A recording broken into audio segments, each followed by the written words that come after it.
Gatchana ang kinumpirma ni Richard Gutierrez na may anak na sila ng girlfriend niyang si Sara Labati. Kasunod ang pag-amin ni Chard. Handa na ba silang magpakasal ni Sara? Alamin sa chika ni Kata Tibayan. The truth is that I'm a proud father of baby Zion. Matapos ang mahigit isang taon na espekulasyon, kinumpirma na ni Richard Gutierrez na may anak na sila ni Sara Labati. Sa eksklusibong panayam na entertainment magazine na Inside Showbiz, nilinaw ni Richard ang dahilan kung bakit hindi nila agad ibinalita ang ukol sa bata. We wanted to keep our privacy. We didn't want our personal lives to be like a media circus at that time. So there was a lot of pressure.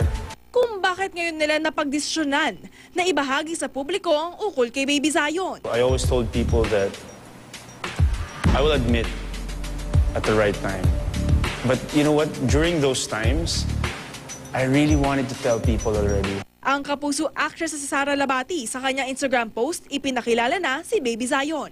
Pero hindi muna ipinakita ni Sara ang itsura ng kanilang uniko iho ni Chard at larawang ito lang ng kamay ni Baby Zion ang kanyang pinost. Sa launch party ng reality show na It Takes Guts to be a Gutierrez, full force ang pamilya ni Chard kasama si Sara. May balak na ba sina Chard at Sara na magpakasal? One major step at a time.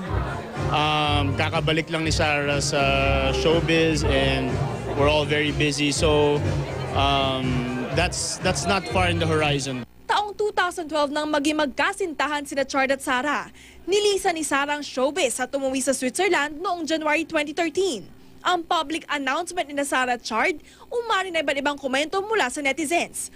Merong nadismaya dahil itinanggi ng dalawa ang ukol sa bata, habang ilan naman ay natuwa at inamin na nila ang katotohanan. Depensa ni Sara, kailanman ay hindi nila itinanggi si Baby Zion. Nilinaw niya na sa simula't simula ay inaruga, minahal, pinrotektahan at ibinigay ang lahat sa kanya. Nais lamang nila na mabigyan ng privacy. Wala na raw siyang pakialam sa mga negative o hate tweets.